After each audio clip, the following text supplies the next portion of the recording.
প্রতিদিনের মতো যে আজও তার ক্লাসরুমে বসেছিল। কিন্তু ক্লাসরুম অনেক নীরব। কেউ কারো সাথে কথা বলছে না, মস্তি করছে না, মজা করছে না, কিছুই না। এর কারণ ছিল ইউরির পক্ষে যারা ছিল তারা ইউরির টিমে। আর যারা কেফারের টিমে তারা তো কেফারের টিমেই ছিল। মানে তারা সবাই সবার মতো করে বসেছিল। কারো সাথেই কেউ ভালোভাবে কথা বলছিল না। যে মনে মনে ভাবে, কাল তো এদেরকে দেখলাম তারা মারামারি করলো। তারপর এত জিজ্ঞাসাবাদ করলাম, কোনো আনসারই পেলাম না। এদের মধ্যে কি হয়েছে? কিছুই তো বুঝতে পারছি না। এরা কি করছে? এদেরকে এভাবে ছেড়ে দেওয়া যাবে না। কিন্তু এখন তো আমার কাছে কিছু করার নেই। পরে চিন্তা করতে হবে এদের মধ্যে কি হয়েছে। তারপর সে তার ব্যাগ খোলে। ব্যাগ খুলে সে এক বক্স চকলেট দেখতে পায়। চকলেট দেখে সে অবাক হয় আর মনে মনে ভাবে, হয়তো চকলেটগুলো তাকে তার আন্টি দিয়েছে। কারণ সে আগেরবার আন্টির ব্যাগে এতগুলো চকলেট দেখেছিল। চকলেট দেখে সে খুশি হয়ে যায়। সিয়েন তার কাছে চকলেট চায়, কিন্তু সে সিয়েনকে চকলেট দিতে চায় না। সিয়েন তখন বলে, চকলেটগুলো আমাকে কেন দিচ্ছ না? তখন সে বলে, আমি তোমাকে চকলেট তখনই দিব যখন তুমি আমার প্রশ্নের উত্তর দিতে পারবে। সিয়েন তখন বলে, আমি তোমার প্রশ্নের উত্তর দিতে চাই না, আর চকলেটেরও আমার প্রয়োজন নেই। যে তো চুপচাপ থাকার মেয়ে না, তাই না? সে কি করে, চকলেট নিয়ে নিজে খেতে শুরু করে। তাও আবার পুরো ক্লাসের সামনে, পুরো ক্লাসকে দেখিয়ে। ক্লাসের সবাই তার দিকে তাকিয়েছিল। সে পরের চকলেট খুলে নেয়, সিয়েনের মুখের সামনে নিয়ে যায়। কিন্তু সে সিয়েনকে চকলেটটি দেয় না। সে নিজেই চকলেটটি খেয়ে ফেলে। সে এইভাবেই ক্লাসের সবাইকে লোভ দেখাতে শুরু করে।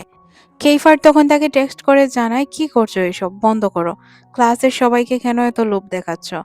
তখন সে বন্ধ হয় না, উল্টো আরো চকলেটগুলো নিয়ে সে খেলা করতে শুরু করে। তার সামনে সিয়েন আসে আর বলে, প্লিজ একটি চকলেট তো আমাকে দিতেই পারো, তাই না? তখন সে বলে, আগে বলো তোমাদের মধ্যে কি হয়েছে। পুরো ক্লাসের স্টুডেন্টরা বলে যে আমরা চকলেট নিজে কিনে খেয়ে নেব, কিন্তু তাকে কোনো কিছুই বলবে না।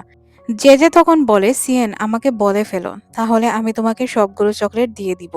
ক্লাসের সবাই মিলে তোমরা খেতে পারবে। সিয়েন তার কানের কাছে যায় আর গিয়ে বলে যে ইউরি আর কেইফারের মধ্যে ঝগড়া হয়েছে। আমরা নিজেদের টিম অনুযায়ী এখন আলাদা আলাদা বসি। যারা ইউরির টিমে তারা আলাদা বসে, আর যারা কেইফারের তারা আমরা আলাদা বসি। আসলে আমরা যে যাকে সাপোর্ট করি তার দলেই আছি। তখন সে বলে, সেকশন ইতে এটা কখনোই হওয়া উচিত ছিল না। এটা তোমরা একদমই ঠিক করোনি। সে জিজ্ঞাসা করে কার জন্য ঝগড়া হয়েছে, কে আগে লেগেছিল। তখন ইউরি টিমের লোকেরা বলতে শুরু করে যে আগে কেইফারের লোকেরা তাদের সাথে ঝগড়া করেছে। মানে দুই পক্ষের মধ্যে আবারও হয়তো ঝগড়া বেঁধে যাবে, এমন একটি পর্যায়ে এসে থেমেছিল। যে বুঝতে পারে সে যদি এখন কথা বাড়ায় তাহলে কথা আরো বড় হবে। সে সিয়ানকে সব চকলেট দিয়ে দেয় আর বলে, নাও চকলেট, এখন ঝগড়া করতে হবে না। টিচার চলে আসে ক্লাসে। তাদের এক্সাম শুরু হয়ে যায়। সবাই সবার মতো এক্সাম ক্লিয়ার করে পেপার দিয়ে স্যারের কাছে চলে যায়। শুধু যেই দেখে যায়। তখন টিচার জেজেকে এসে বলে, তোমার কিছু পেপার প্রয়োজন। তুমি পুরনো স্কুল থেকে ওইগুলো সাইন করিয়ে এনে দিও। তারপর সে তার পেপারটি নিয়ে এখান থেকে চলে যায়। তারপর সে বাসায় চলে আসে। বাসায় এসে সিয়ানকে টেক্সট করে, তার সাথে কথা বলতে চায়। সিয়ান তাকে কল করে জানায়, দেখো এই বিষয়ে যদি আমি কথা বলি তাহলে ঝামেলা অনেক বড় হয়ে যাবে, যার কারণে আমি তোমার কোনো প্রশ্নের উত্তর দিতে পারবো না। তখন সে তাকে বলে যে আমাকে বলো, আমি জানতে চাই। সিয়ান বলে, আমি বললাম না, তোমাকে বললে প্রবলেম হবে। এদিকে আমরা এলা নামের একটি মেয়েকে দেখতে পাই, যে কিনা মূলত জেজের সাথে কথা বলার জন্যই এখানে এসেছে। সে চিন্তা করে কথা বলবে কিনা। তারপর সে জেজের রুমে চলে যায়। জেজে তাকে দেখে জিজ্ঞাসা করে, তুমি এখানে কি করছো? এলা বলে, শুনলাম তোমার আর কেইফারের মধ্যে নাকি রিলেশন চলছে, এটা কি সত্য? তাহলে ইউরির কি হবে বলো? তুমি না ইউরিকে পছন্দ করতে না, তাহলে তাকে বিয়ে কেন করতে চাচ্ছ? তখন যে বলে, এটা তাকে জিজ্ঞাসা করবে, আমাকে কেন জিজ্ঞাসা করছো? আমি এইসব কিছুই জানি না। তারপর সে ইউরির দেওয়া ওই আংটিটি বের করে আর বলে যে, মনে আছে কি এটার কথা? ইউরি কোনো জায়গায় অযথা থাকে না। যদি সে কোনো কিছু পায় তাহলেই থাকে, আর তুমি তার সাথে কথা বলা বন্ধ করে দাও। আমি চাই না তোমার জন্য ইউরি কষ্ট পাক। তখন যে বলছে যে, কার মুখ থেকে আমি এইসব কথা শুনছি? যে কিনা ইউরিকে নিজেই ঠকিয়েছে। তুমি তো প্রথম তাকে কষ্ট দিয়েছো, তাহলে কেন আমাকে এইসব জ্ঞান দিচ্ছ? আমি অযথা জ্ঞান পছন্দ করি না। যে দরজা খুলে দেয় আর বলে, "বাহিরে চলে যাও। আমার ভালো লাগছে না তুমি এখানে আছো।" তখন সে বলে যে, "আমি খুব ভালো করেই জানি তোমার কেইফারের সাথে রিলেশন রয়েছে। আর কেইফারের সাথে তোমার রিলেশন বেশিদিন টিকবে না, তুমিও খুব ভালো করে জানো। এটা তোমার মাথায় রেখো, একদিন না একদিন তোমাকে পস্তাতে হবে। যেমনটা আমি পস্তিয়েছি। আমি এই জায়গায় ছিলাম, তাই এই জায়গা সম্পর্কে আমার ধারণা রয়েছে। আমি চাই না তুমি আমার মতো গিল্টি ফিল করো।" তাদের ক্যাম্পিংয়ে যাওয়ার প্রয়োজন ছিল, তাই তারা ক্যাম্পিংয়ে চলে যায়। এলা ইউরিকে টেক্সট করে, কিন্তু সে টেক্সটের কোনো রেসপন্সই করে না, কারণ তার এইসব একদমই ভালো লাগছিল না। এদিকে আমাদের রিয়া নামের একটি মেয়েকে দেখানো হয়, যে কিনা তাদের স্কুলের ছিল। সে এখানে ক্যাম্পিংয়ের জন্য আসে, তবে জায়গাটি পছন্দ না হওয়ার কারণে সে এখান থেকে তার বান্ধবীদেরকে নিয়ে চলে যায়। ক্যাম্পিংয়ের জন্য সবাই এসেছিল একসাথে, তারা সবাই অনেক এনজয় করে। ক্যাম্প লাগিয়ে তারা তাদের মতো করে থাকতে শুরু করে। জেজে যখন তার ক্যাম্প লাগাচ্ছিল, তখন কেইফার তাকে সাহায্য করে। আর তখন সে তাকে জানায় সে কাল তার পুরনো স্কুলে যাবে কিছু ডকুমেন্টে সাইন আনার জন্য। তখন কেইফার তাকে বলে সে তার সাথে যাবে। জেজে তাকে জানায় তার সাথে যাওয়ার কোনো প্রয়োজন নেই, সে একাই যেতে পারবে, টিচার এইসব জানে। তখন কেইফার বলে যদি কোনো প্রবলেম হয় তাহলে কি করবে সে। তখনই এখানে ইউরিও চলে আসে, বলে কাল সকালে আমিও তোমার সাথে যাব। মানে এখানে কি মগের মুলুক চলছে ভাই? যে মনে মনে ভাবে এই দুইজন যদি ঘুমিয়ে পড়ে সকাল সকাল সে উঠে পালাবে, কারণ এই দুইজনের সাথে সে যেতে চাচ্ছিল না। তারপরে আমরা দেখতে পাই সিয়েন খাবার খেতে চলে যায়, যার কারণে যেও এখান থেকে দৌড়ে পালায়, কারণ সে চাচ্ছিল না এদের মধ্যে থাকতে। ইফার তার বন্ধুকে বলে জেজের উপর নজর রাখতে। সে যেমনটা বলেছিল সবার আড়ালে সকালবেলায় সে তার পুরনো স্কুলে চলে আসবে। ঘটনা তেমনই ঘটে, সে পুরনো স্কুলে চলে আসে। তাদের যে সিকিউরিটি গার্ড আঙ্কেল ছিল উনি তাকে জিজ্ঞাসা করে, "তুমি কি সত্যিই জেজে?" তখন সে বলে, "না, আমি জেজে না, জেজের হলোগ্রাম।" তখন আঙ্কেল বলে, "তুমি এই স্কুলে কেন এসেছো আবার? তুমি কি আবারও এই স্কুলে পড়তে এসেছো?" জেজে বলেন, "না, আসলে এখানে আমি পড়তে আসিনি। আমি কিছু কাগজপত্রে সাইন নেওয়ার জন্য এসেছি।" তখন আঙ্কেল বলে যে আসলে এই স্কুলে অনেক কিছু পরিবর্তন হয়েছে, অনেক নতুন এসেছে, অনেক পুরাতনরা চলে গিয়েছে। আচ্ছা, সাইরাস তো তোমার বয়ফ্রেন্ড তাই না? সে আবারও আমাদের স্কুলেই আসছে। সে এখন আমাদের স্কুল থেকেই লেখাপড়া করছে। এটা জেনে সে বলে, ও আচ্ছা, সাইরাস আমার বয়ফ্রেন্ড ছিল, কিন্তু এখন নেই। মনে মনে ভাবে, এই আঙ্কেল কিভাবে সাইরাসের বিষয়টা জানে যে সাইরাস আমার বয়ফ্রেন্ড? এটা তো কারো জানার কথা নয়। আঙ্কেল পর্যন্ত জেনে গিয়েছে। তারপর আঙ্কেল বলে, "আচ্ছা জেজে, তুমি চলে যাও তোমার সাইন নেওয়ার জন্য।" তারপর সে তার কাজে লেগে পড়ে। তখন আমরা জেজেকে দেখতে পাই সে সাইন নেওয়ার জন্য যাবে, আবারও ঘুরে তাকায়। আঙ্কেলকে ডাক দিয়ে বলে, "আঙ্কেল, আজ পর্যন্ত আপনার সাথে যা দুষ্টামি করেছি বা আপনাকে যদি কষ্ট দিয়ে থাকি তাহলে ক্ষমা করে দিয়েন।" আঙ্কেল বলে, "নো প্রবলেম, তুমি যাও তোমার কাজগুলো কমপ্লিট করে আসো, আমার মনে কোনো কিছুই নেই।" তারপর সে ভিতরের দিকে যেতে শুরু করে সাইনের জন্য। যে মনে মনে ভাবছিল আর যাই হোক সাইরাসের সাথে তার যাতে দেখা না হয়। একটি রুমে প্রবেশ করার সাথে সাথেই যেমনটা তার বই ছিল তেমনটাই ঘটে, সাইরাস ছিল এখানে। সে তাকে দেখে বলে, যে তুমি এসেছো, আমি জানতাম তুমি আসবে। যে এখান থেকে চলে যেতে চাইলে সে তার গলা চেপে ধরে আর দেয়ালের সাথে লাগায় আর বলে যে আমি জানতাম তুমি আসবে আর তুমি এসেছো। তুমি কি জানো আমি তোমাকে কতটা মিস করছিলাম? তখন বলে, প্লিজ ছাড়ো, আমি ব্যথা পাচ্ছি। তখন সাইরাস বলে, ব্যথা? আমার চেয়ে বেশি ব্যথা পাচ্ছ? আমি যতটুকু ব্যথা পেয়েছি তার 1% তো তুমি পাওনি। এগুলো তো তোমার প্রাপ্য, তোমার পাওয়া উচিত। তখন সে তাকে ছেড়ে দেয় আর এখান থেকে চলে যায়। তখনই আমরা দেখতে পাই যে ক্লাসে একজন টিচার আসে। টিচারটি তাকে দেখে বলে, আরে তুমি এখানে কি করছো? আর আজ এত শান্ত মনে হচ্ছে তোমাকে? ভালোই তো মনে হচ্ছে। আচ্ছা, তুমি কি এই পেপারগুলোতে সাইন করানোর জন্য এসেছো? সমস্যা নেই, আমি সাইন করে দিব। তবে রেজিস্টার চেক করতে হবে। করে আমি তোমাকে সাইন করে দিয়ে দিচ্ছি। যে চুপচাপ এখান থেকে বেরিয়ে যায়। তাকে দেখে অনেক ভীত মনে হচ্ছিল।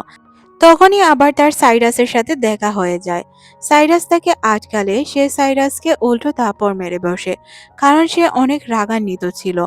আর তাকে জানায় যে তাকে যাতে সে ফলো করা বন্ধ করে দেয়, সে তাকে একদমই পছন্দ করছে না। সে তাকে যে সময় এই কথাগুলো বলছিল তখনই আশেপাশে অনেকগুলো ছেলে ছিল যারা কিনা জেজের দিকে তাকিয়েছিল। তখন সাইরাস বলে, তুমি তো বেতার কিছুই পাওনি, এখন পাবে। অন্য একটি ছেলে তাকে লাত দিয়ে ফেলে দেয় আর কিছু ছেলে তাকে ধরে রাখে। সাইরাস যখন তাকে মারতেই যাবে তখনই আমরা দেখতে পাই এখানে ইউরি আর কেইফার চলে আসে। দুইজন মিলে তারা সাইরাসকে মারতে শুরু করে। অনেক বেশি রেগেছিল তারা দুইজন।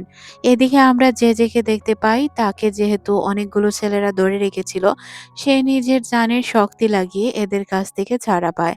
তখনই এখানে তাদের অন্য বন্ধু বান্ধবেরা চলে আসে। ডেভিড তাকে জিজ্ঞাসা করে সে ঠিক আছে কিনা। তখনই আবার সাইরাস তাদেরকে জিজ্ঞাসা করে যে তোমাদের কি হয়, যে জেজের জন্য তোমরা এইসব করছো।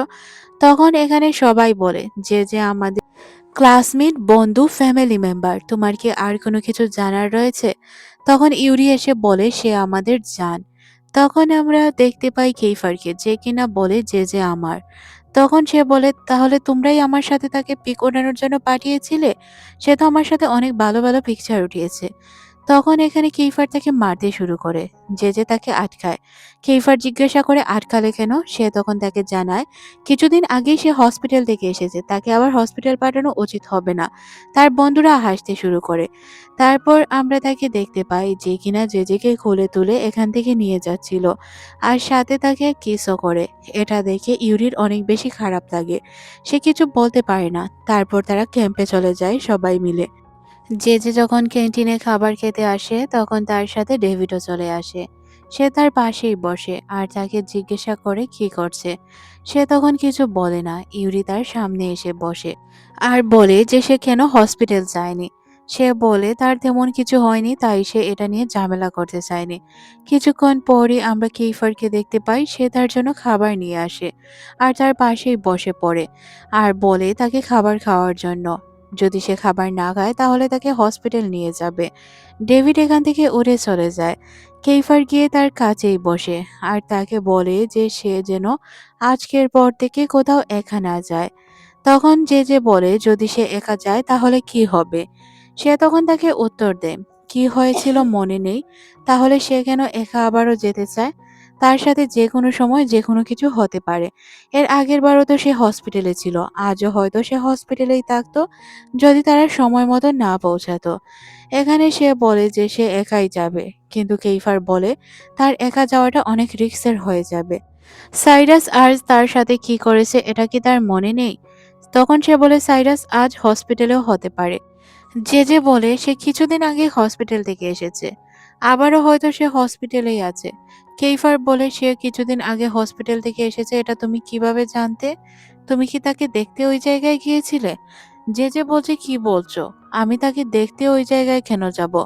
আমি তো গিয়েছিলাম স্কুলে সাইন আনার জন্য। তখন সে বলে তাহলে তুমি তার বিষয়ে এত কিছু কিভাবে জানো? তখন সে বলে মানে কি ভাই, তোমরা কেন আমার পিছনে পড়ে আছো? আর এইসব নিয়ে আমাকে উল্টাপাল্টা প্রশ্ন করা বন্ধ করে দাও। তোমরা কি জেলাস ফিল করছো? প্রথমে তো তারা না বলে, তারপর আবার হ্যাঁ বলে দেয়। এটা শুনে যে অনেক বেশি বিরক্ত হয় আর বলে কি বলছো তোমরা? তোমাদের কথা শুনে এখন আমার মেজাজ গরম হতে যাচ্ছে। কেইফার বলে এটা তো নর্মাল বিষয়। তুমি তোমার এক্স এর সাথে দেখা করবে বা তুমি যার সাথে রিলেশনে ছিলে সে তোমার সামনে আসবে, সে তোমাকে মারার চেষ্টা করবে। এতে কি আমাদের লাগবে না বলো? ওই দিন তো আমরা যেতে পারিনি, যার কারণে তুমি হসপিটালে অ্যাডমিট ছিলে। আমরা যদি আজ না জানতাম তুমি ওই জায়গায় আছো আর না যেতাম তাহলে তোমার কি হতো বলো? আর এই জন্যই তো আমরা গিয়েছি। আমরা জেলাস ফিল করার কি আছে? হ্যাঁ, আমরা জেলাস ফিল করি। তুমি তোমার এক্স এর সাথে দেখা করবে, এতে কেউ জেলাস ফিল করবে না? এটা কি কোনো কথা? তারপর সে তার সাথে থাকা আশেপাশের লোকদেরকে জিজ্ঞাসা করে। তার সাথে যত বন্ধুরা ছিল একজন বলে আমি তো কান্নাই করে দিব। আরেকজন বলে আমি তো তাকে শেষ করে দিব। আরেকজন বলে আমি তাকে কিক মেরে দিব। মানে একজন একক টাইপের কথা বলছিল। যে বলে বন্ধ করো তোমাদের কথা। এইভাবে কি কোনো কিছুর সমাধান হয়? তখন কেইফার বলে আমি তো এক কাজ করব। আমি তোমাকে রুমে তালাবদ্ধ করে রেখে দিব যদি তুমি ওই ছেলের সাথে আর কোনোদিন কথা বলো। তখন ইউরি বলে ওই ছেলেকেই শেষ করে দিতে পারি। ওই ছেলেকে যাতে যে সামনে না আসতে হয় এরকম ব্যবস্থাও তো করতে পারি, তাই না? কেইফার বলে হ্যাঁ, এটা অনেক ভালো আইডিয়া। তারপর তারা তাদের ক্যাম্পের দিকে যায়। ক্যাম্পে গিয়ে তারা দেখতে পায় তাদের অনেক জিনিসপত্র গায়েব, কোনো কিছুই ঠিকঠাক ছিল না। তাদের হাতে একটি রুমাল লাগে যেটা কিনা এ সেকশনের একটি মেয়ের ছিল। তারা বুঝতে পারে সেকশন এর মেয়েরা আর ছেলেরা মিলে তাদের সবকিছু ধ্বংস করেছে। যখন সিয়েন তার তাঁবুর দিকে যায় তখন সে একটি সাপ দেখে চিৎকার করে ওঠে। এটা দেখে তাকে সাহায্য করার জন্য জেজে চলে যায়। জেজে দেখতে পায় আসলে এটা অরিজিনাল সাপ ছিল না, এটা সাপের একটি পুতুল ছিল। যেটা দেখে তারা বুঝতে পারে যে এটা সেকশন এর মেয়েগুলো আর ছেলেগুলো মিলে তাদের সাথে এই প্ল্যান করেছে। তাদেরকেও কিছু করতে হবে। তারা প্ল্যান করে সকাল ঘুম থেকে উঠে সেকশন এর থেকে তারা সব জিনিসপত্র হাসিল করে নিবে। ওই নকল সাপটি নিয়ে তারা মেয়েগুলোকে অনেক বেশি ভয় দেখায়। যার কারণে ভয়ে চিৎকার করে এখান থেকে তারা পালিয়ে যায়। তাদের যে জিনিসপত্রগুলো তারা নিয়েছিল তারা ওইগুলো নিয়ে নেয়। এদিকে আমরা কেইফারকে দেখতে পাই অন্য সেকশনের খবর নেয় যে তাদের সেকশনে কি কি আছে। তারপর ওই জায়গা থেকে তারা অনেকগুলো খাবার সংগ্রহ করে এখান থেকে চলে যাওয়ার প্ল্যান করে। তাদের যে জিনিসপত্রগুলো চুরি হয়েছিল প্রত্যেকটি তারা ফেরত নিয়ে আসে। কিন্তু এখানে কোনো লাভ হয় না, কারণ অনেক জিনিসপত্র তারা হারিয়ে ফেলেছিল। এখন তারা ঠিকঠাকভাবে তাঁবুও বাঁধতে পারবে না, থাকতেও পারবে না। তাই যে বলে সিএন এর সাথে সে রুম শেয়ার করে দেখে নেবে। তখন সে তাকে জানায় যে আসলে এটা সম্ভব নয়। তখন যে বলে যে সে আরো আগেও তার সাথে রুম শেয়ার করেছে। কেইফার তখন তাকে জানায় যে রুম অনেক বড় ছিল, তাঁবু অনেক ছোট, তাই এটা সম্ভব নয়। তখন তারা বলে যে আচ্ছা, কোনো প্রবলেম হবে না, আমরা একসাথে থাকতেই পারবো। অনেক ছেলেগুলোই বলে যে না, যে সাথে কাউকে দেওয়া উচিত হবে না। তখন আমরা ইউরিকে দেখতে পাই, সেও বলে যে তাদের আলাদা থাকাটাই বেস্ট হবে। যেকে তারা এক রুমে দিয়ে দিক আর তারা সবাই মিলে একসাথে বাহিরে থাকবে। তখন সে বলে যে আচ্ছা, যেকেই সিদ্ধান্ত নিতে দাও। যে বলে সে সিএনের সাথেই থাকতে চায়। সিন পরিবর্তন হয় পরদিন সকালে। যে গোসল করতে গিয়েছিল, এখানে তার বান্ধবী রকির সাথে তার দেখা হয়ে যায়। একে অপরের সাথে হাই হ্যালো বলে। আর তারা জানতে চায় যে এখানে কি সত্যিই সাপ ছিল। যে বলে না, সাপ তো ছিল না। তবে হ্যাঁ, সাপ দেখে আমি অনেক বেশি ভয় পেয়ে গিয়েছিলাম। এটা রিয়েল কি ফেক এটা আমি জানি না। রকি তখন তার গাড়ে দাগ দেখে জিজ্ঞাসা করে এটা কে করেছে, সাপের জন্য? তখন সে বলে হ্যাঁ, আসলে ওই দিন সাপের যে বিষয়টা হয়েছিল না, এরপর থেকে এই ঘটনাটি আমার সাথে ঘটে। তখন সে তাকে জানায় আমি মনে করেছি কেইফার করেছে।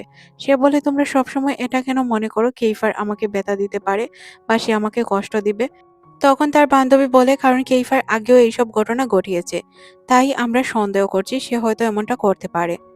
তারপর আমাদের খানির টেবিলে দেখানো হয় সবাই খাবারের জন্য ক্যান্টিনে আসে। রিয়া নামের মেয়েটি তার সাথে ঝগড়া করার চেষ্টা করছিল। এখানে যে মনে করে হয়তো সে তাকে থাপ্পড় দিবে, কিন্তু রিয়া তাকে থাপ্পড় দেয় না, কিন্তু ভয় দেখানোর চেষ্টা করে। মানে তার সাথে আগ বাড়িয়ে ঝগড়া যেটাকে বলে ওইটা করতে শুরু করে। তখনই আমরা ইউরিকে দেখতে পাই, সেও এখানেই ছিল। তখন সে জেজের চুল ধরে টানতে শুরু করে, তার সাথে ঝগড়া করতে শুরু করে। মানে যে তাকে বারবার বলছিল প্লিজ এখান থেকে চলে যাও, আমি তোমার সাথে অযথা ঝগড়া করতে চাই না, এসব করার মতো মেয়ে আমি নই। তখন রিয়া তাকে বলে যে তুমিই তো সব প্রবলেম ক্রিয়েট করো, তুমি তো প্রবলেমের গুড়ি। আমি তো খুব ভালো করেই জানি যে তোমার অবস্থান। তখন সে তাকে বলে প্লিজ আমার থেকে দূরত্ব বজায় রাখো। তখন রিয়া বলে যে তোমার বাইকে কি সবকিছু বলে দিব? যে বলে যে বাইকে সবকিছু বলে দিবে, সে কি আমার বাই সম্পর্কে কিছু জানে? সে কি ফার্সির সাথে কন্ট্যাক্টে আছে? কিছুই তো বুঝতে পারছি না। যে বলে তুমি ফার্সির বিষয়ে কি বলতে চাও বলো।